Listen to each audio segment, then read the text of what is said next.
All right. Well, in Halitics, I'm Hal Ginsberg, and this show is being broadcast on Thursday, the 24th. But Carlos and I are talking actually Wednesday night, the wonders of the internet and technology. Hi, Carlos. How are you? What's up, Hal? What's up? Glad to be here.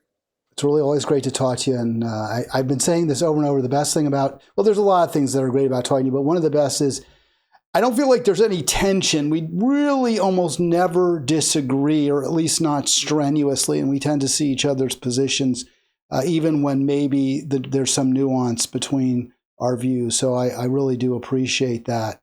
I'm glad you're well, and I'm glad you always like coming on. Oh, always, always. No, it's always good talking to you. We always have like a similar viewpoint on things. It's only like a few things we disagree about. Yeah. And on the margins, I think our goals are similar as well. You know, it's kind of ironic in that vein because you texted me. I didn't even text you topics. Usually I do that. You texted me a couple. And I'm like, yeah, AOC, she's in the deck. And what was the other one? David Hogg.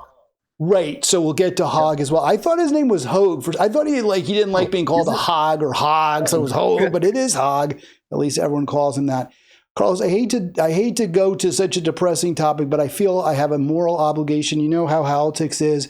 I always center victims of empire, victims of genocide, and obviously the biggest victims on the planet, I don't think there's really any doubt, are the people of Palestine and specifically in Gaza. So this is the 23rd, and I don't have updated count as of Wednesday night. But I just wanted to sort of highlight a little bit of a different story than from yesterday. Israel, look, I mean, they're hitting schools, they're hitting shelters, 10 more as mediators work on proposal to end war. It seems like a dumb question maybe, but do you think there's legitimate hope that Israel will stop killing Gazans as the mediators are trying to accomplish? No. I think unless there is honestly, it's all on us as a country. If the United States just says, all right, cool, we're done sending weapons, it could just stop. It would stop because they would have no way to supply themselves with weapons. I think people thought Trump getting in there may be a hope of that. I think that has now been proven wrong. I don't think Trump cares if it's going on anymore, because once American news stops covering it to everyone, it's not happening. So, yeah. Yeah, I had those hopes, right? I mean, there was that brief pause. It wasn't quite a ceasefire because Israel was still taking pot shots at individuals, but they weren't engaged in this heavy bombing night after night, day after day, as they were throughout the last year plus of the Harris-Biden administration, and as they are now with Trump. Yeah, we're seeing just a continuation in the It's hard to even say the scary thing now because we're so used to it, but the horrific part of it all is that I don't see America changing. I see just even though public opinion has changed, I think that partly American people do not put it at their top level. So I don't think people are going to hold that against elected officials. And I think elected officials feel like either Republicans, they don't care, or either Democrats, they don't want to face AIPAC to do anything about it. So we're stuck. So sad. You're nailing it, Carlos, as usual. And you said maybe Americans care a little, and I think that's true. I think the media plays a huge role in kind of manufacturing, if not consent, manufacturing an absence of, daily protests and rallies against this war, or really slaughter. But I want to just highlight somebody who just died who did care. And the media really did not tell us about how. I knew the Pope was against the killing. I mean, he was clear on that. But look at this. Did you know this? He called a church in Gaza every night. Yeah, I saw a clip on social media about that. I never heard about that. I never knew it. I didn't know. He actually, this Pope, everyone has kind of said is the most quote unquote progressive Pope, but he actually cared about human people, and not in the sense of oh, it's political or Israel should be blah, blah, blah. It was a genuine, saw just atrocities against humanity and actually spoke out about it. You think if the media in this country had talked a little bit more about this, had written a few stories about this, there might have been more vocal, visible opposition from Catholics and specifically, and maybe Protestants too, who look to the Pope, even though he's not the leader of their church, but he's, I think, a revered figure, let's say, in Christianity. Maybe it's just because of the Christians. I don't know too many Christians who really listen to or care what the Pope says. It's kind of one of those things like, oh, okay, cool. Like cool. He said it. If it's something they agree with, they'll say, all right, that's cool. If it's not, they're going to say, who cares? I think that if he was more, not him being more, but yes, if he was more outspokenly vocal about this, and I think if the media actually covered it the way that they should have covered it, I think the mass movement of Catholics would have been in favor of this, which could have, just because the kind of churches talk to each other to a point, could have brought other faith leaders to talk about it more. I think that's right. I mean, I'm not in any way observant, but culturally, I guess, or by birth Jewish. And in the synagogue that I attended when I was a child, my mom still is a member of, there's a lot of interfaith dialogue. So the rabbi meets pretty regularly with pastors and priests in our town. And really? I do think if the Roman Catholic priest, the Episcopal priest, had been saying to that rabbi, I get it, it's Israel, but this is wrong. Look at what the Pope said. I think it would have had some maybe impact on the way. Maybe I'm wrong, but and I know the rabbis are very, very afraid of alienating their congregation, perhaps getting fired, and also just seeing fundraising dry up, because a lot of their job, and I don't know if this is the same in the Protestant tradition. I don't even know if you ever go to church or what religion you are, but fundraising is important. And if you don't raise money, pretty soon you're looking for another gig. Yeah, no, I was raised Christian Baptist, and definitely it is like that. And in the Baptist religion, similarly, it is if you're not raising money, then you could just basically shut down your whole church. I don't know if in the synagogues it's similar to like Catholics, how it's kind of like a hierarchy when it comes to like setting up a church, but for a lot of Christian Baptists, it's them who set up. It's like it may be the pastor and church members who actually established the church itself. And once you go defunct, it's like you kind of, all right, cool, we're going to shut down and find somewhere else to go. Yeah, that was my understanding. It's perhaps even a bigger deal in Protestant churches, but absolutely, because the synagogues don't have, as the Catholic Church does, as you mentioned, a hierarchy where there's funding provided by the diocese and then up the ladder all the way to Rome. I mean, the Catholic Church is very wealthy, and they will subsidize their churches.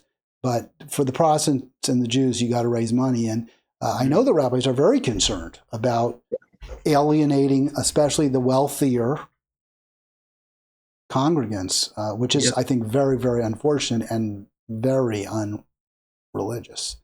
But right. We lost this Pope. And go ahead. On top of that, too, you see a decline in just people joining religions, too, and leaving. So they're really probably concerned of like, okay, this might be something long term that's happening. So we don't want to like speed it up. You're younger, obviously, as people can tell just by looking at our faces. I think it was my son, one of my two sons, pointed to a story to me. I didn't have this in the deck, but I did want to raise it. Apparently, for the first time in maybe ever in this country, young men are going to church more than young women. And that's a new thing. I'm wondering if you've observed anything like that in your, in your group or your whatever cohort, and if you have any thoughts on that. Most of my friends don't go to church, but I would say like it's that, well, we were all raised a certain religion, and it's that we go when our family goes. But I think this is honestly a part of the more younger men, and also some mostly like younger white men becoming more conservative. And I think that conservative side, because to me, church is different than what it probably looks like to a lot of people. I see churches a lot of time kind of play on people's emotions, political senses to kind of get them to join and stay in the church. I think a lot of the church, honestly, if you look at it objectively, depending on what religion it is, kind of favors either one side or the other, or how they like talk about people. So I think it could be a lot of just, as we see younger men getting more conservative, a lot of them going to more like conservative leaning churches and feeling like, all right, cool, I'm gonna do this traditional lifestyle thing.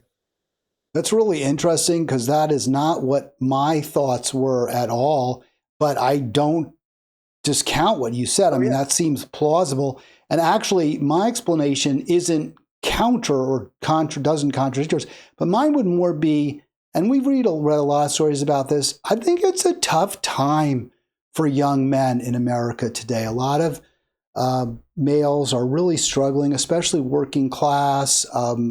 Latinos tend to be overwhelmingly Catholic, so I think a lot of them are going through rough times, whether it's crackdowns by ICE or just working class people in general finding life a little more challenging. And I think when people are in a tough situation, they're looking for some support, some answers, and maybe that's part of this as well. But I don't discount the political explanation that you provide. I think they go together, to be honest with you, to a degree.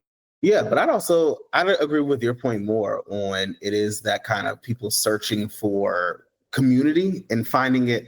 And I guess the church is one group you can say you can go into, and there's like to a point they can't kind of push you out of their community. Like to a point, if you go and you pay your tithes or offerings or however you call it in your religion, you kind of can't tell them to go away. So you got a community. It's true. It's true. And we don't, in this society, we don't have the community centers, the rec centers. I think there was a movie from you, this was way before you were born, called Gregory's Girl from the 80s. I don't know if you ever saw it, but it's about a working class, they call it council housing in, I believe, Scotland. So it's public housing.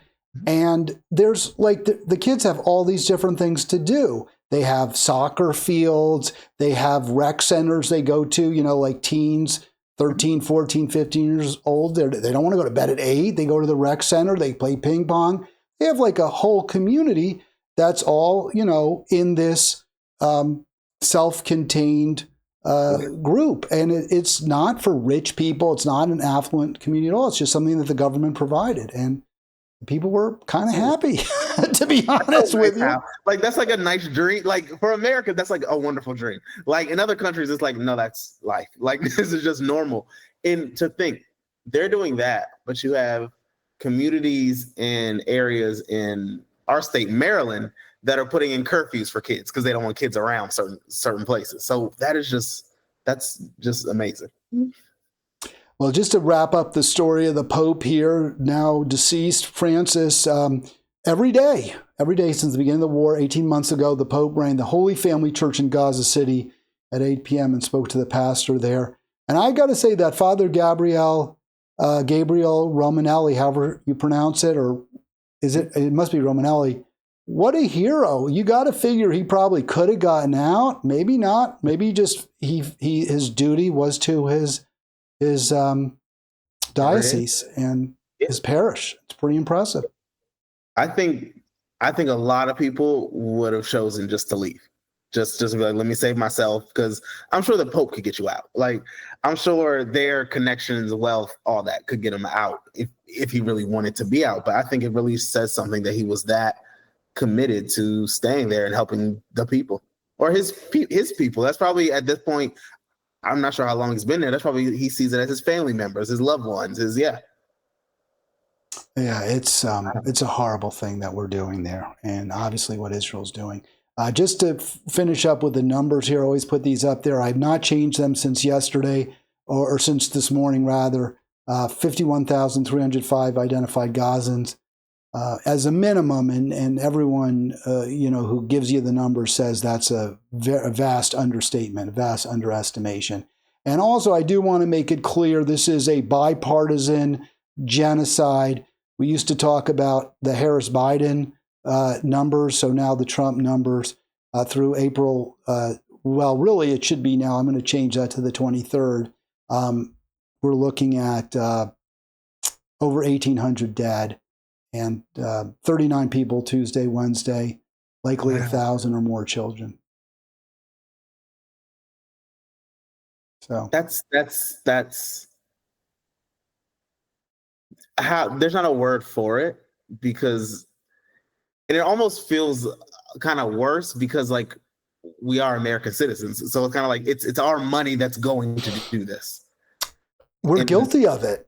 We're guilty. Yeah. I mean, there's no question. In some ways, it's kind of like the apartheid in South Africa, where our government was supporting much of what South Africa did.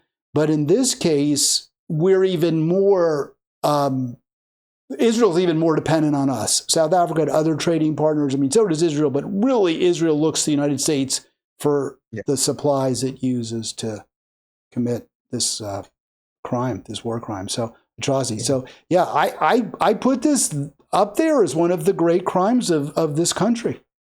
Yeah. I mean, I'm hoping at one day we, as a society of Americans, can look back as the majority of the nation, as what we did here was like South Africa. Like we can have that mental flip to be like, no, what was happening was wrong. I don't think American history books will ever denote America as being wrong in this situation. Well, you seem pretty pessimistic, because I think you indicated that you don't see Americans, at least en masse, turning against Trump because of this. No, I think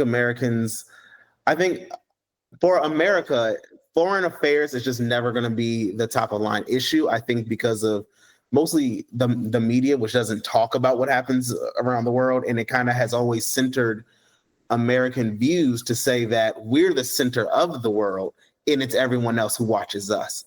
And I think that's why, and also like how you have a small minority of Americans actually like travel outside the country, let alone travel outside their own state. So it's hard for a lot of people to care, know what's going on, or even have the interest to look into it. All right, you're watching Halitics. Carlos Chavez, our guest, writer, activist. Carlos, right there. Of course, I'm Hal. And don't forget, check us out. Well, first of all, subscribe now if you haven't yet done so.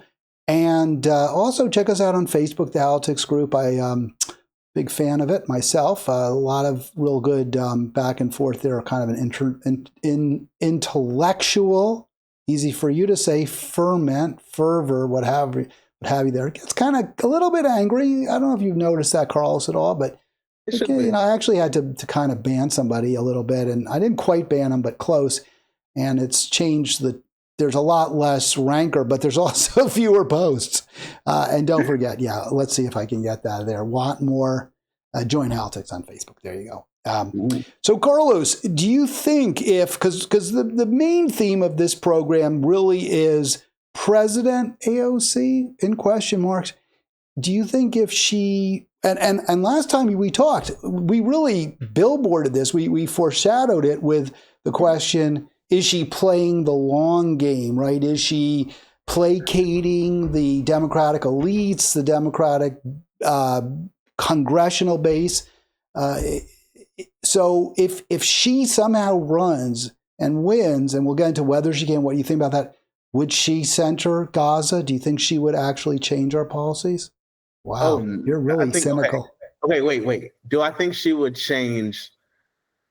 Okay, I think her rhetoric would be different. I think she would have different rhetoric than Joe Biden, Kamala Harris, and Trump in total. I think that she would really talk about it like she actually does care what happens. I think she would have, I'll say this, I think she would have red lines that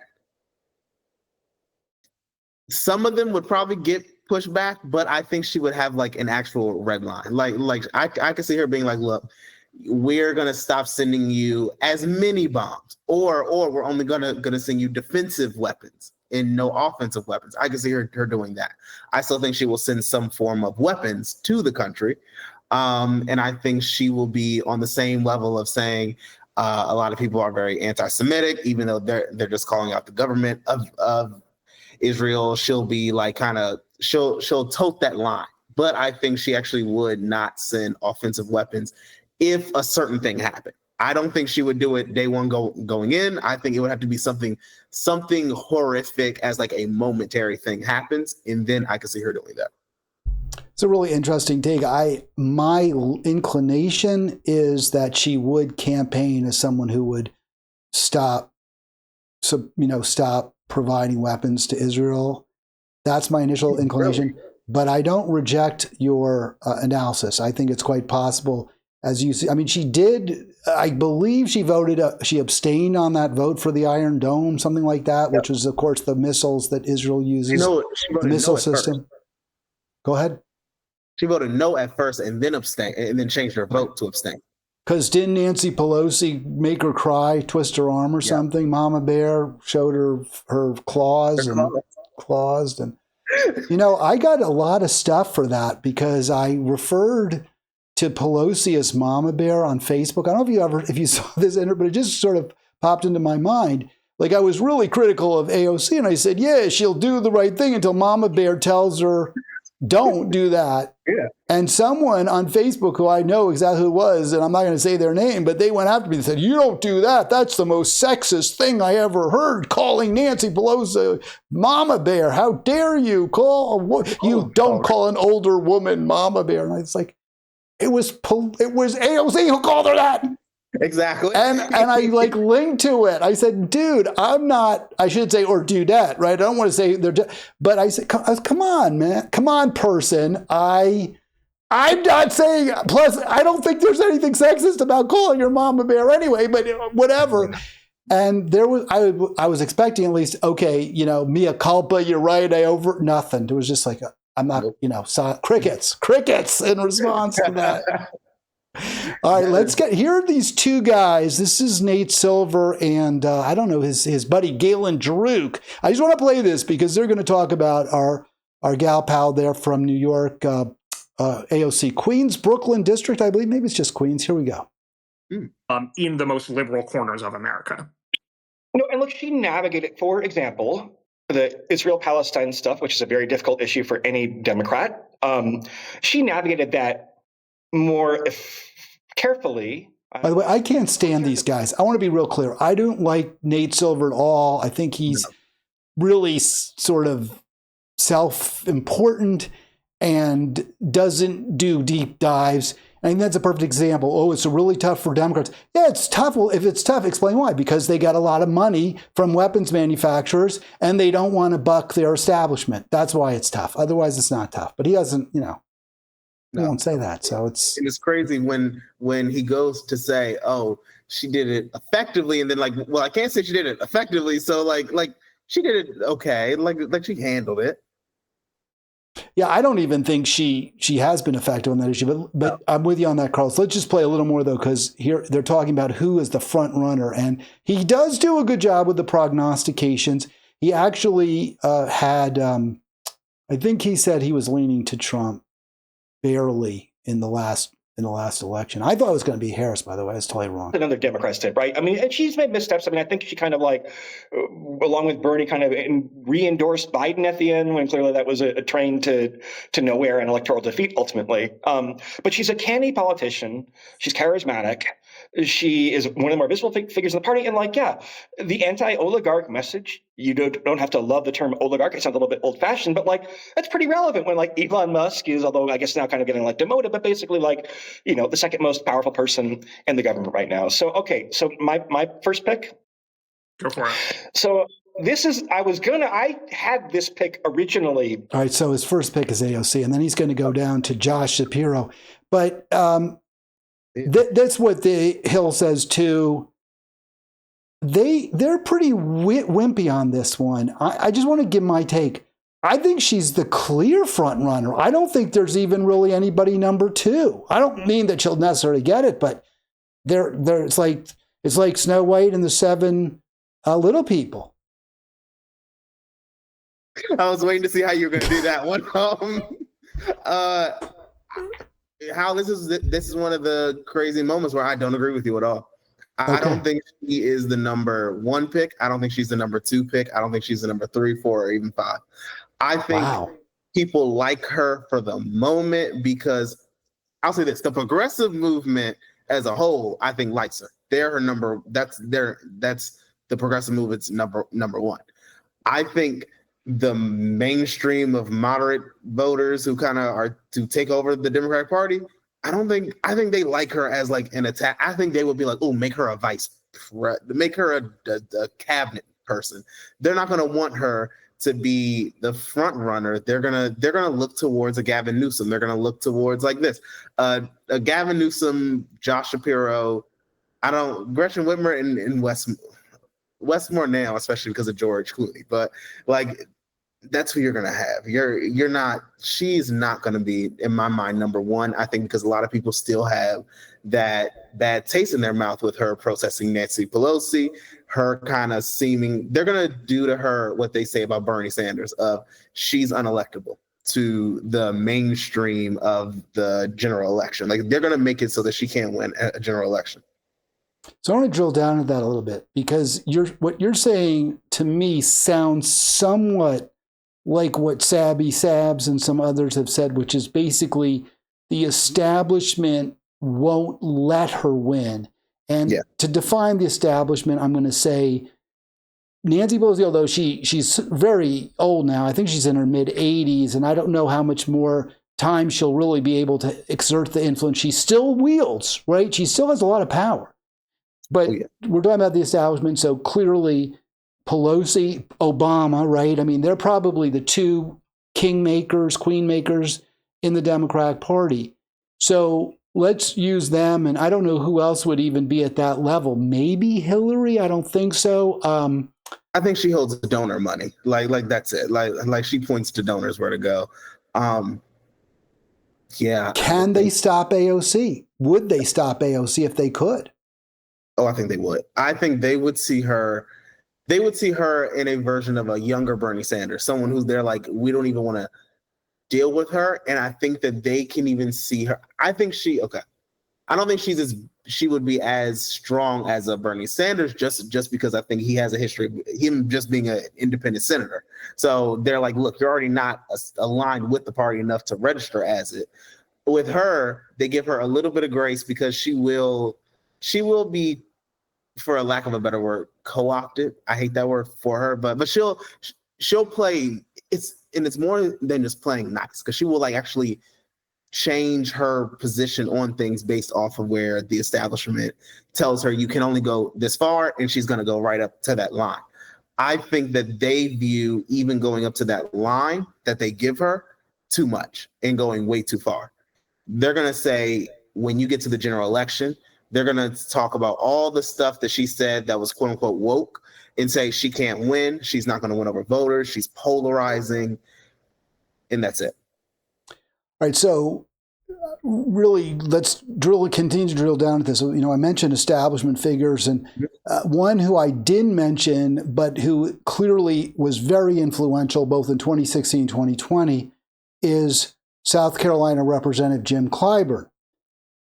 I don't think, Carlos, Clyburn would have as much ability to torpedo a nomination if it's AOC who is the apparent front runner, as he did to defeat Bernie, for several reasons. Why? One, Bernie is an older white man, and in both cases he was running against a woman of color.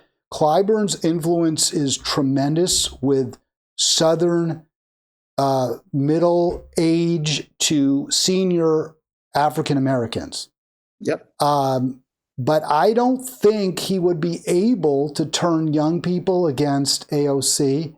And I also think that one of the reasons Clyburn was so effective, and I think there's no question he was, in torpedoing Bernie and getting Hillary and Biden the nomination, is because both of those two were viewed very favorably by Jim Clyburn's constituency.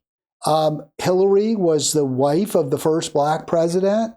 Joe Biden was that's what people call Bill Clinton. Have you never heard of that? I have actually, you're right. Once you said it, I was like, oh, wait, yeah, I have heard people call Bill Clinton the first black Yeah, he was called that, right? I mean, I'm not making that up. I think it's absurd. He was the first president to lock up the most black people. So if you want to say that, he did do that, but he has been referred to by that.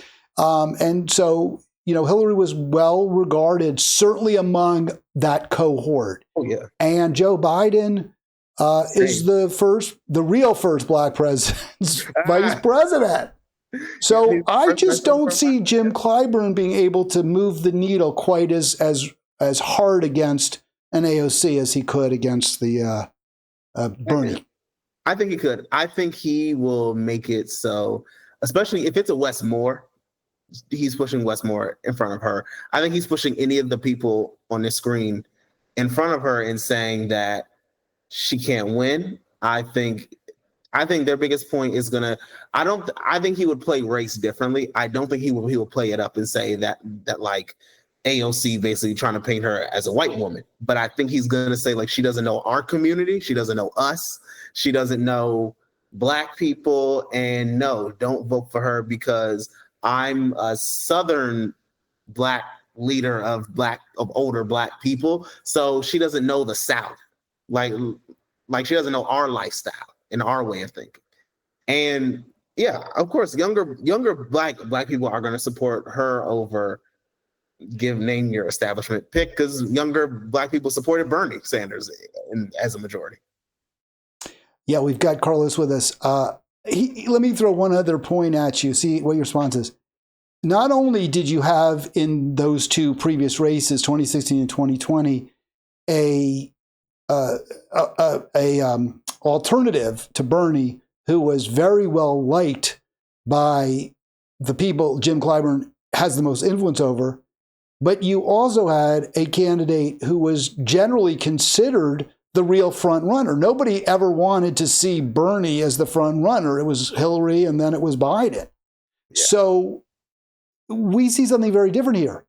Josh Shapiro, most people wouldn't recognize him if he's walking down the street. Ditto Gretchen Whitmer. Gavin Newsom, people would know from his slick hair, but his reputation is not particularly good whatsoever. And I think Wes Moore, and I really am interested, it sounds like you're kind of high on Wes Moore, not necessarily that you like him, but you think he could appeal to a wide constituency. I think he can have and I say this in the right way, not the wrong way, he could have the Kamala Harris effect when she first ran of, this is the media who's saying this is going to be the next coming of like to take us out of Trump. I think being from Maryland, being a state that is going to be heavily affected by the federal policies, being the governor who dealt with the disaster of the the bridge collapsing, all that, the media and himself can really sell a story of like how I can usher in the new society after Trump. Now, is it going to paint it as the new society and make it a progressive vision and all that? I don't think he's going to make it like the Bernie Sanders style of progressivism, but I think he's going to be, he could be an establishment person, like an establishment fresh face to politics in America. Well, there he is. There's the official picture of Governor Moore. And, I don't love that image. There's something about it. He's got a little bit of a barracuda smile, if you know what I'm saying. Like he's looking like he's going to eat you up a little bit to me anyway. But I just go with the official pictures. So I'm not picking and choosing. Some people pick like someone's really angry and they use that picture. Not me. I just went with his official governor picture. So he likes it, obviously. It doesn't really matter whether I do or not. I honestly, I just don't think this guy has a lot of it factor. I just don't see it. I think now, am I wrong on that? I mean, that's something you can measure. Do people find him like an exciting guy? Like 36,000 people went out to see AOC and Bernie. I don't think that's the crowd that Governor Moore's gonna generate.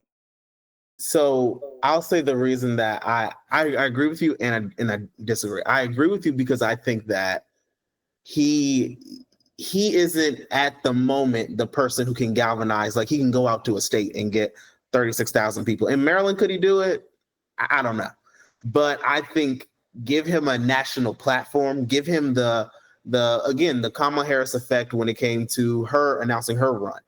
And give him, if he takes on, I can see him taking on a mix of Elizabeth Warren style politics with a Kamala Harris media approach of like saying he's the next coming and then having that like Elizabeth Warren-esque policy to him.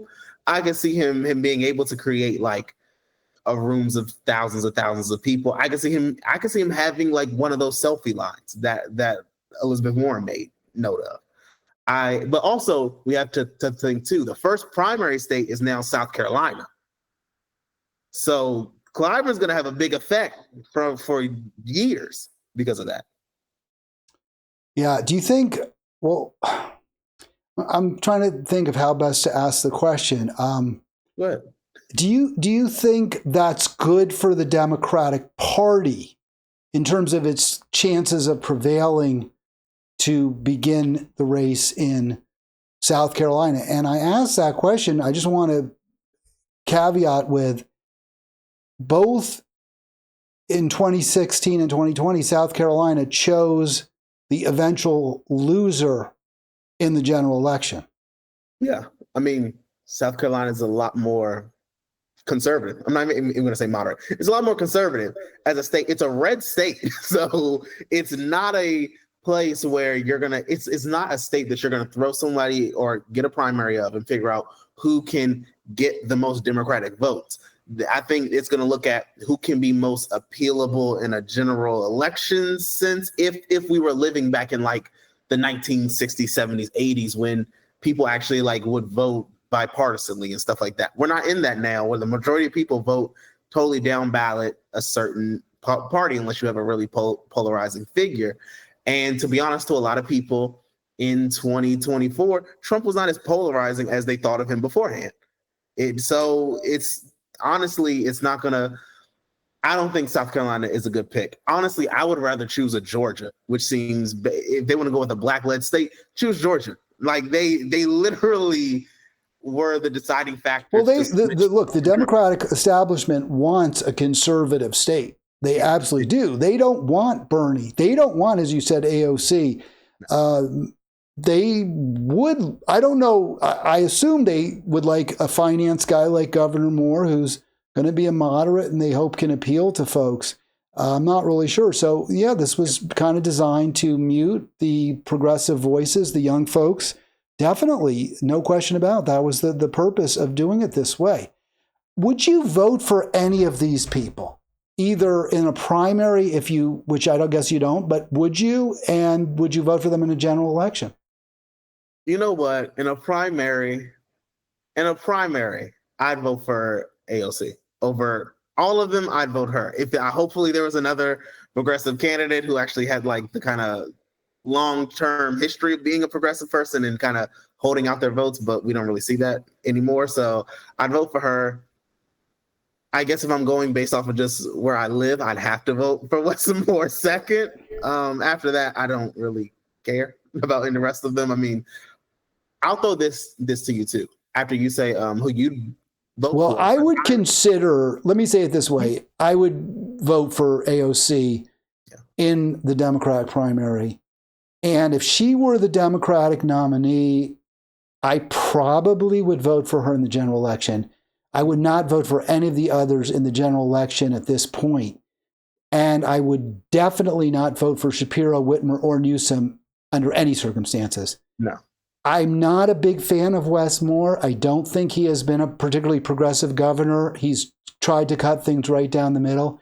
But he has done some things I kind of like. He has called for higher taxes on the wealthy, which I like. There's a lot of areas where I have real problems with him. But I would like to see how he campaigned. If he campaigned as a real progressive and he staked out hard left positions and he wasn't, giving himself a lot of wiggle room, he probably would disappoint me, but I would consider voting for him. The other three, their record is long enough, is strong enough.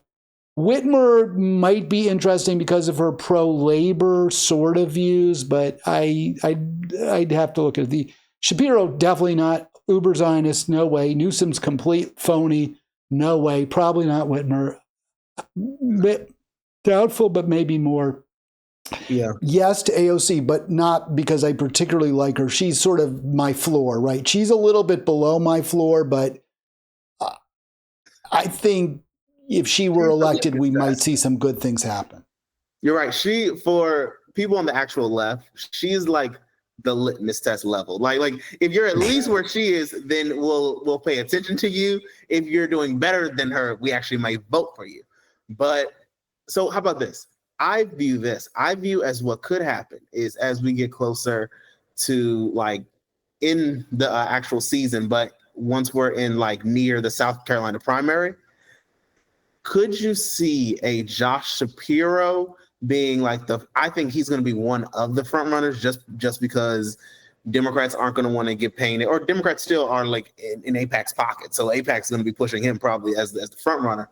Could you see it being a Josh Shapiro president and a AOC vice president? Because I think that's more likely to happen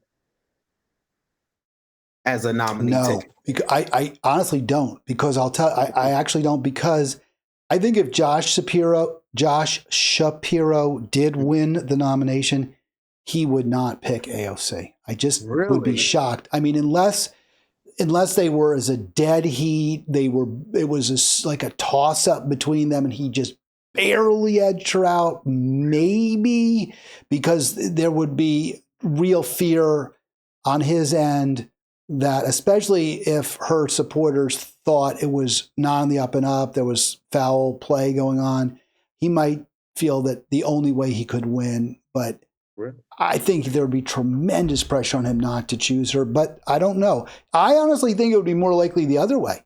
I think it would be more likely that if AOC were the nominee, she would choose Shapiro to sort of smooth down and placate the establishment. See, I'm not that bad. I'm not that radical.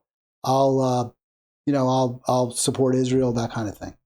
So yeah, I see it the opposite. I think that he would choose her out of fear that what happened to Kamala Harris may happen to him, where all the anti-Zionist, pro-Palestinian people are going to say, I can't vote for him now. So they're going to make him lose. I could see, especially because she has tacked so far to their side on being I don't want to call her a Zionist, but being a Zionist just means you believe there should always be a state of Israel. So yeah, as a Zionist like she is and he is, she's just more on the Palestinians, actual people, and just shouldn't just they're human beings that shouldn't be completely wiped off the face of the earth. Yeah.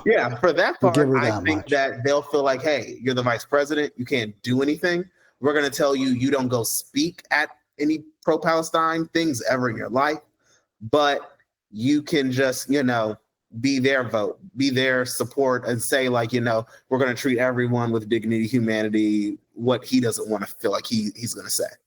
All right, we're going to move on to the next topic. David Hogg, the new DNC vice chair, and his call for primarying some Democrats if they're old and they are not doing anything. It's not a matter of policies. It's not a matter of whether they're far to the left, far to the right. It's just if they're old and they're not doing anything. So if you're old, and apparently Nancy Pelosi and Jan Schakowsky don't meet that definition. So I don't know who quite does. But we'll get into that in just a minute. But I want to just, before we leave Alexandria Ocasio-Cortez behind, I just want to try to understand your position with complete clarity. Do you believe that if the Democratic establishment just sort of sat it out, like the Obamas, the Clyburns, whatever, whoever else there is, the Stennys, I mean, these people are old. Obama's not as old, but he's getting older. If these older folk, if the old wise heads or the old heads, not necessarily so wise, stay out of it, would you then think AOC would likely win? I would say, yeah, not likely. I think she would have the same Bernie Sanders level of like, it's going to take a lot of work. But yeah, I think she can do it. I think she could definitely has a much better chance of doing it, because I think now she is not only seen as like the lefty person. She's seen as more like, I'm a fighter for just people. In the Stop the Oligarchy tour, that's going to help a lot. So yeah, I can see her doing it if the establishment wasn't involved at all, and they said we're going to be like Republican in their primaries. We don't care what happens. All right, let's get to this clip. This is actually from Kyle Kulinski. I think he calls it Secular Talk. He's one of my least favorite faux-gressives, I like to call him. I don't, and we'll get into this. I'm remarkably upset by the success that his channel is enjoying, Carlos. It's really breaking my heart, and I'm not being even, well, a little bit funny, but mostly really just upset for a number of reasons, including my own channel's struggles to, get, if I get 1,000 hits, I'm really happy. This video, which I think is just really ridiculous in a lot of ways, he's got over 200,000 for this nonsense. But let me play it. There you go, Hog on the right, and who's that on the left? The CNN guy? Tapper. Tapper, right. I couldn't remember his name. Thank you. Yes, he is. He's let his hair go gray, though. He stopped dyeing it, or he's only dyeing it a little bit. All right, let's play this. This is actually CNN by way of Kyle Kulinski. All right, also, believe it or not, I actually have some phenomenal news here for you. Phenomenal. Let me just stop it. It's phenomenal news. It's not just good news. It's phenomenal. Carlos, let's go. I believe he was elected vice chair of the DNC. Now, if that name sounds somewhat familiar to you. By the way, and that's all I got. So it's phenomenal news, but I'm going to get to the second part, and very busy. I don't get it. Why is he so popular, Carlos? He's such a cape for the establishment, too. He used to have a little bit of real, what do you call it, authenticity. And now he just repeats DNC talking points. That's why, Hal. He's getting those moderate viewers who are like, I'm sick of the establishment news or mainstream news, but I still want that like establishment kind of spin to it. So let me go to him. He's very animated, so it kind of like interests people, but he says the same. He's like a more lively CNN at this point. And I think I think it's a segment of people who are not progressive at all or even leftist, but who are still mainstream moderate people, and they want that kind of just like fake populism. I think he's the same way that Republicans on like who do populism on their media channels are. Like, it's not real populism, but it's enough to make you get in your feels a little bit. He's preventing change. He's sheepdogging people back to this corporate billionaire back party. Yeah, there's no point to him. And yet he's getting huge hits. It just it kills me. Even if you throw me out of the mix, I think Brianna Joy Gray is a much better podcaster, live streamer than I have problems with everyone. I mean, I except for me. I mean, I think they all come up short compared to me. But if I'm going to compare, I think there's a lot of better people out there than Kulinski. Yeah, and she's one of them. Yeah, but I think Sabby Sabs is better in how she does her thing. Sometimes I like Sabby, but other times I don't think she's as polished, shall we say. But she's okay. I mean, I agree with her, but yet they have just a fraction of Kulinski's audience, and you can't say it's because he started earlier. So, well, maybe he started a little earlier, I don't know. But Brianna Gray has a lot of name recognition, and she was on the Hill Rising, so she should be able to do pretty close to him. But she's way behind him now. I mean, yeah, there's more. I'm sure there's more Democrats pushing a Kyle Kulinski media from like behind the scenes and in the algorithm than Brianna Joy Gray or Sabby Sabs or any of the leftist channels, because to a point he's not challenging the Democratic Party, so they don't feel threatened by him. He, like you said, he sheep herds more progressive people into the Democratic Party, so they feel like he's doing us a net good. I could see a time when Kyle Kulinski is like invited to the DNC.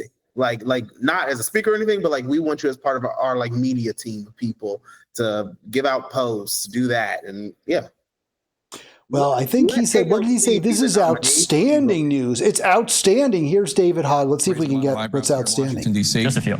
You announced this week you're the vice chair of the Democratic National Committee, but you're raising $20 million to boost primary challengers running in safe Democratic seats against incumbent Democrats. Yes, safe Thank you seats. for the clarification. Yeah, it's causing a lot of stir. We asked James Carville about it the other day. We couldn't get you. We couldn't book you that day for whatever reason. Well, rest assured, he's my biggest fan. Well, so here's James Carville. Here's what he had to say about your idea. Take a listen. All right, I don't want to hear that, Crypt Keeper.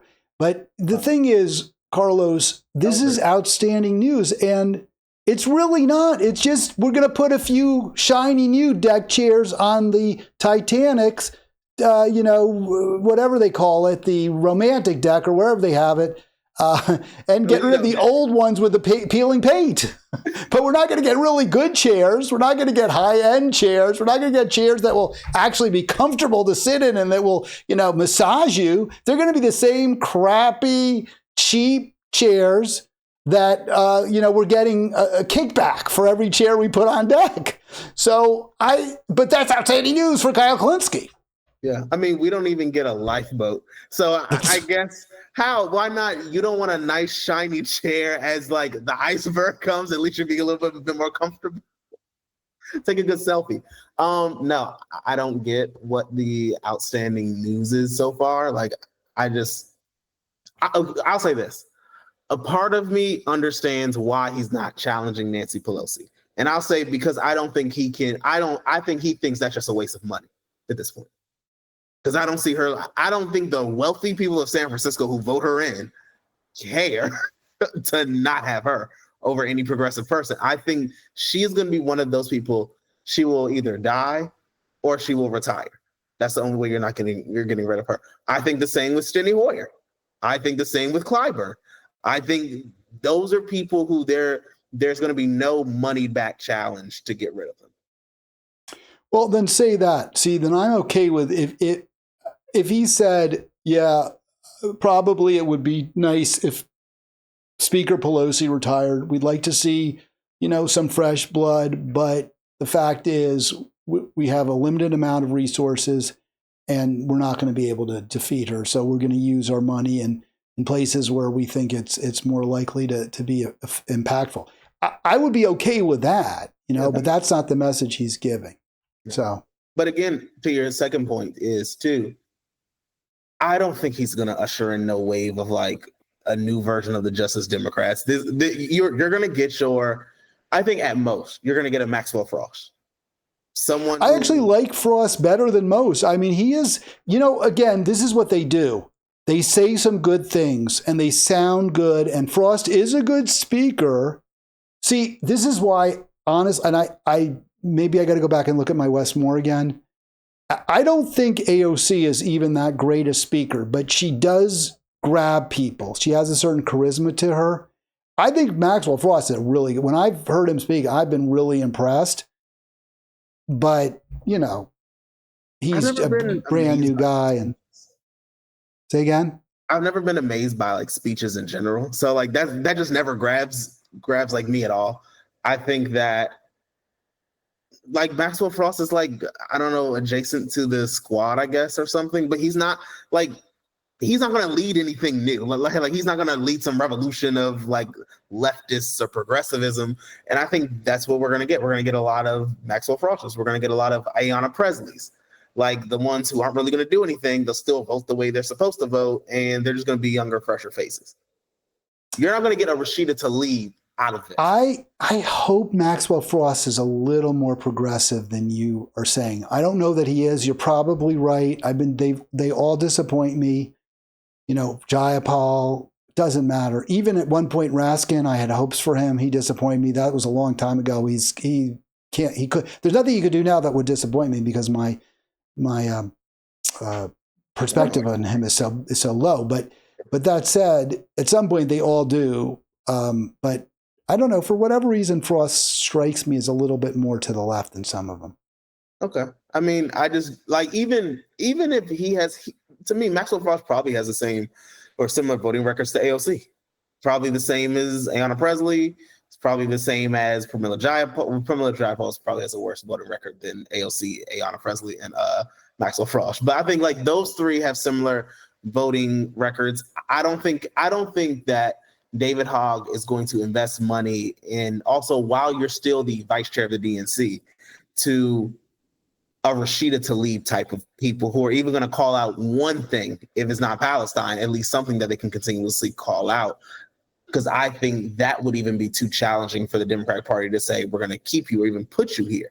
I think you're going to get your younger versions of, I think you can get people who aren't squad members, but would be squad adjacent.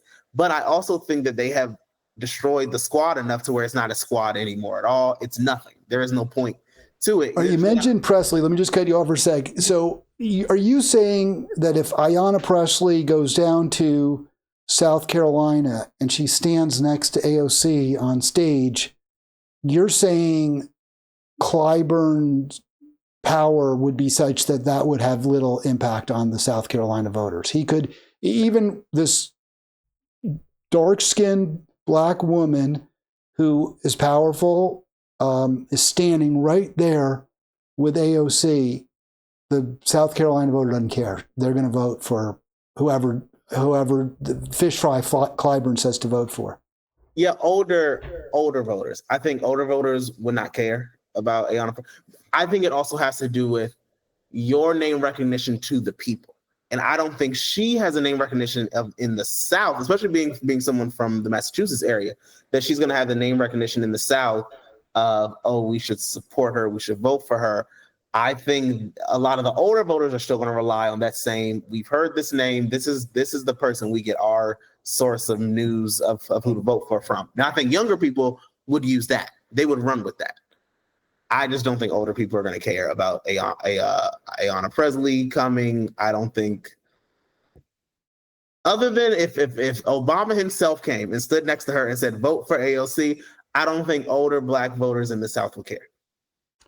Would Ayanna Presley even go to Columbia, South Carolina and stand next to AOC if Wes Moore was running against her? We don't know that. I mean, I don't know. I don't know. Do you? Okay, I don't even really think, okay. I do want to separate out what I'm about to say. I think there's that I want to separate progressive, just people as far as voting records, from how they act electorally. I think Ayanna Presley is a more center-left than progressive when it comes to electoral politics. Remember, she didn't even endorse Bernie, she endorsed Elizabeth Warren. She is a center-left person. I could see a better chance of her. I think if the squad is truly dead, and I think at this point there's no more squad, they don't even call each other squad anymore. I think Ayanna Presley would sooner support Wes Moore than she would support AOC. That's certainly I don't know if I'd say my inclination to believe that, but your point about Warren is a good one, although they're Massachusetts, right? So yeah, so it's kind of, you have to, but I think her politics align more with an Elizabeth Warren of things. I think Ayanna Presley is in this to move up. She's in this for her own Elizabeth Warren center-left political ideology. I think Wes Moore is a center-left governor. I think that's correct. I agree with you. But where we still disagree is I do think AOC is the front runner. I just do. I think it's the name recognition. I think it's the desire for change. I think is canny. And I do think she probably wouldn't be quite as bad as any of the other Democrats. Do you also think that you think she could be the candidate that brings the progressive and the moderate people together then? Because essentially that is also what that would technically be. I think there are a lot of moderate Democrats who, and I'm talking about rank and file, who right now have been so, I don't want to even say brainwashed, but they've been trained to hate Trump and hate Republicans with such a passion that if AOC convinces them that she's the one who can beat him, and if she mutes the identity politics stuff, and if she just focuses on economic and bread and butter issues, I think that she could win over people, even though she would never win over the Democratic establishment. So that's also a political part that we disagree on, the whole identity politics. It should be emphasized, shouldn't. But I'll say that part later. But I mean, do you think if she started, because she said, I mean, I can play a clip, and if she starts like she did, she talked about trans rights in Missouri, or in Montana rather, where they have a trans representative in the state house. I think that is going to not play well. I think over time that will hurt her. I think if the Democratic Party allows itself to start having these like identity culture conversations centered around how Republicans view it and not centered in actual progressive stance. Like if you center it into like people should be able to live their lives, but we also need to focus on these bigger issues. I think she can actually navigate that well while still protecting the like humanity of people. Because I also say this, people may say they don't want to talk about identity politics.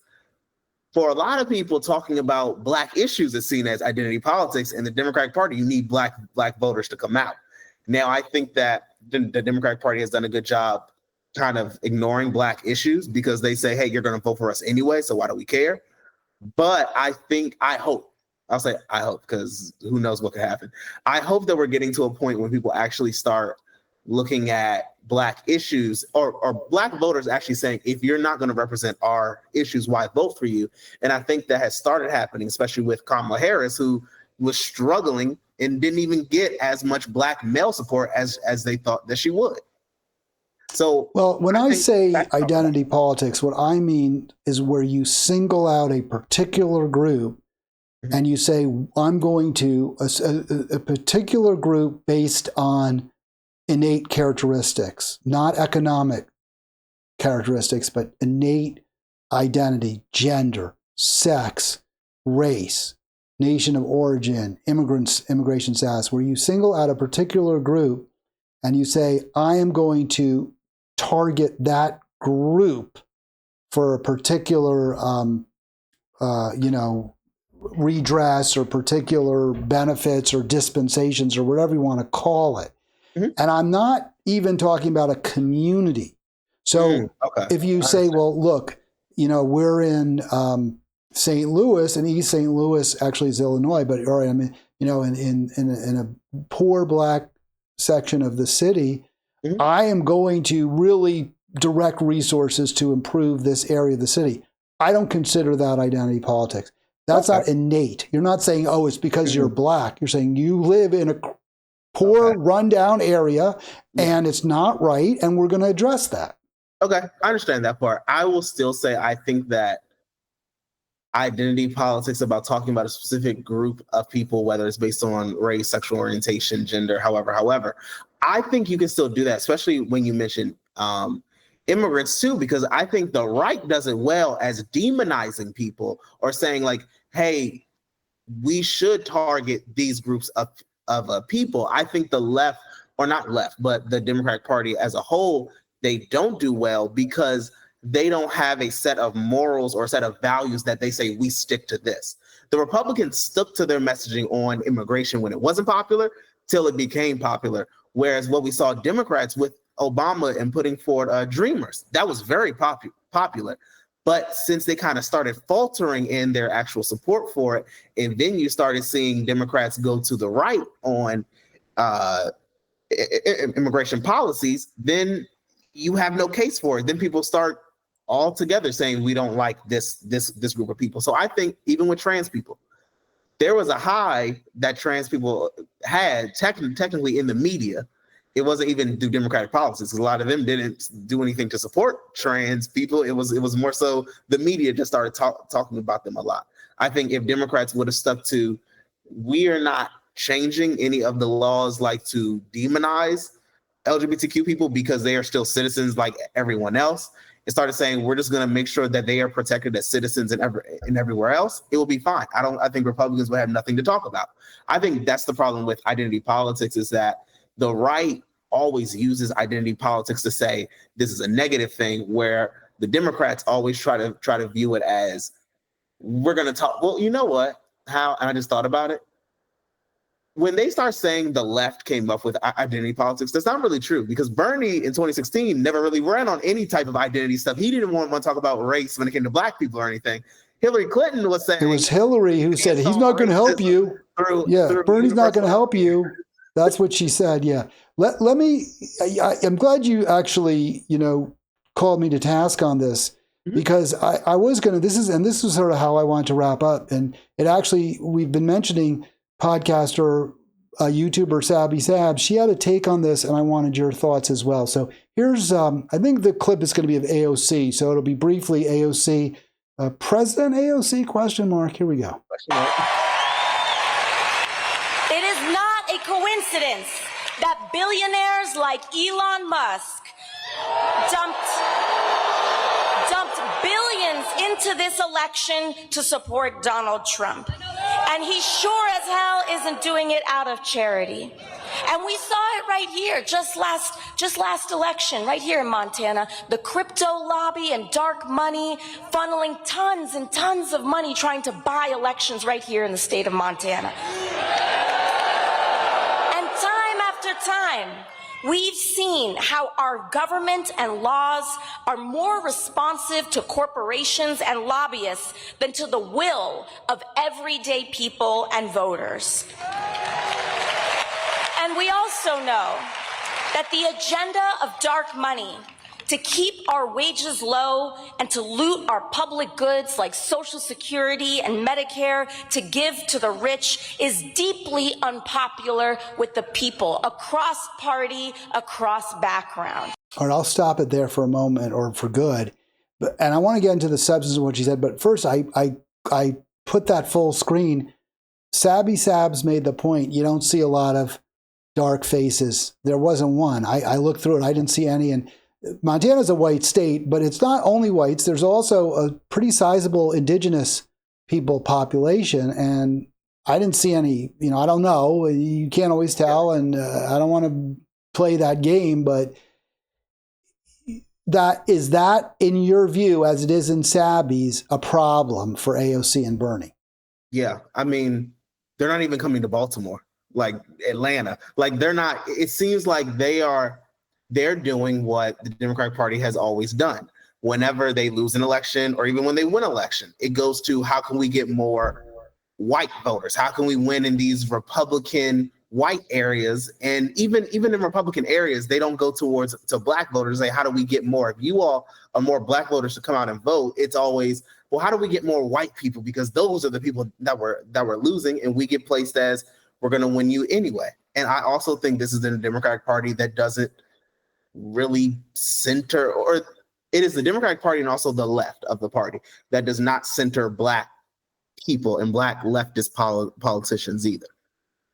I don't think Bernie Sanders would, I think if you ask Bernie Sanders, did he notice that there were no black people? I honestly think he would not know. He just doesn't think about it. I think AOC, I think she would notice. I think she would notice, but I think that she is not going to do anything about it. Because are they going to like New Mexico to get Latino? Well, they were in California. They were, I think they were in Arizona, in Tempe, which is, again, not so many black people, but definitely Latino. Yeah. I mean, the Democratic Party also, they're sort of in purple districts, right? I mean, they're going to purple areas. So those, I guess, tend to be more white working class. I'm not really sure about that. But you made the point that the Democrats say, well, we've got the black vote.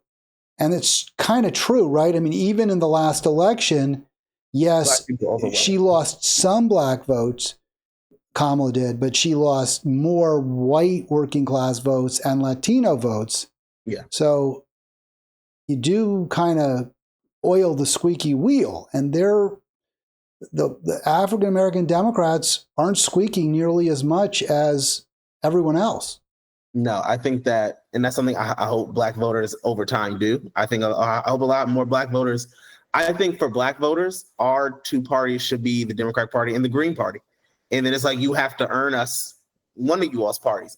But I will also say this. I will say that the Democratic Party would rather talk to Republican voters who, and I'll be honest, I do not think the AOC and Bernie Sanders tour is getting anyone. Mostly all the people who are coming to them are people who already voted for Bernie Sanders and already liked AOC. They're liberal arts college graduates with degrees in sociology and psychology. That's who's going to these rallies. Yeah, you're getting the same people who would have supported him last time. Are there a few who are just angry at Trump and all that? Yeah, I think they're angry at Trump. Now, do I think they hold the same ideology as the rest of the people there? No. I think they would. I think those same people were like, yes, go cheerleaders. Would I support you for president? No, because I don't ideologically agree with you. But I don't think they care to go to Black areas. I don't know if it's they don't believe that they're going to be received as well in Black areas. I don't know, but I don't believe that they care about going to Black voters, because I think that it is a general sense that we don't need to go to Black voters to do anything to get them to come vote. They will come vote because they always like to vote for us. All right. I want to wrap this conversation up, but to kind of, delve just a little bit more to what you were just saying. Do you think the message, and what I played that clip, I actually agreed with what she was saying about the power of money, dark money, the influence. My big issue, and it's a huge one, it's not a little nitpick, it's enormous, is that it's always on Republicans. It's always what the Republicans are doing. There's no acknowledgement of her own party's glaring, enormous faults and how her own party is a huge part of the problem, that her own party has done a lot of harm too. It's not just that they're not good enough, they're actually bad. That's my view. So my question though to you is, was that message, whether you share my concerns about it or not, is it a winning message? Is it a message that Democrats can win with in 28?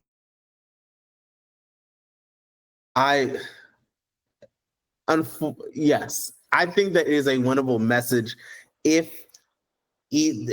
of Elon. I think it is a winnable message, but I think Republicans can make the same exact argument when it comes to people like your Warren Buffetts, when it comes to your Bill Gates, when it comes to like all the essential Democratic billionaires who give to their campaigns just as much as Republican billionaires give to their campaigns too. Honestly, I think the Democratic Party is now doing what the Republican Party used to do when they talked about what's his name? Soros. I think that they're just doing that to Elon Musk. I think that at the end of the day, unfortunately, the crazy thing is we're going to talk about billionaires so much running up until 2028. In 2028, the people in both parties, no one's going to care about what money their own party is taking. And that's going to be depressing. Of course. Now, it could be, this is what I would say too. I agree with you. It could be a winning message, but I think to beat something, which the Republicans have, their something is pretty nasty, but it's something. I think you generally need something to beat something. And the Democrats are absolutely trying to win with nothing at all. But it could win. But even if they do win, we would still lose. What would be a message that you would think would be a better message, both for the AOC and for you, for your community, for your country? Yeah, I think it would be better telling people don't vote for anyone who takes corporate PAC money, billionaire money, millionaire money, who doesn't just raise small dollar donors. I think it would be a good thing for them, instead of just talking about like the oligarchs don't want us to have a sustainable life. Talk about actually universal health care. Talk about, I'll say as a Black person, talk about reparations. Talk about things that are going to galvanize communities. Talk about environmental justice. Talk about bringing clean jobs in manufacturing of like solar panels, wind turbines, and all that stuff. Talk about bringing it to the areas that were devastated by coal industry. Actually talk about things that people can start saying, I'm for this, rather than, like you said, I'm against this. Because at the end of the day, you could be against something all day long, but what do I get out of it? Just you being against it? So what you're really saying, Carlos, or what you are saying is they need to present a compelling vision of a better America that we would find attractive, that we would say, yes, things could be better than they are right now. And they're really not doing that at all. No, I think no, they're not. And I think I agree with 100% of what you said. And I partly think the reason that they're not doing it is because the plan in the back of all their heads is we are still going to run as neoliberal people. We just want people to know that this is a little too much. We've promised them nothing at all. We're just going to it's rearguard action. We'll do, the bare minimum so that we can argue plausibly we're not as bad as the Republicans. Yeah. And then what are you going to say when we're in office, that we're not doing something we never told you we were going to do? That's right, because that's their argument, right? That's what Angela also Brooks said when she was confronted by a pro-Palestine protester. She said, well, why are you voting to send more weapons to kill Palestinians? Well, I so told you I would. Like, that's a good enough.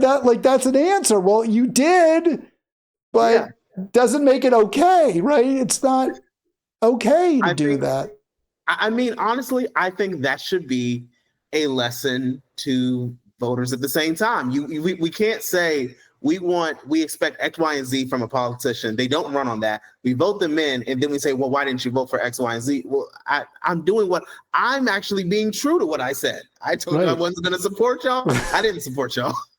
Right. Well, that's what Harris said. I told you I was in favor of fracking, and I'm still in favor of it. I don't care, Yeah.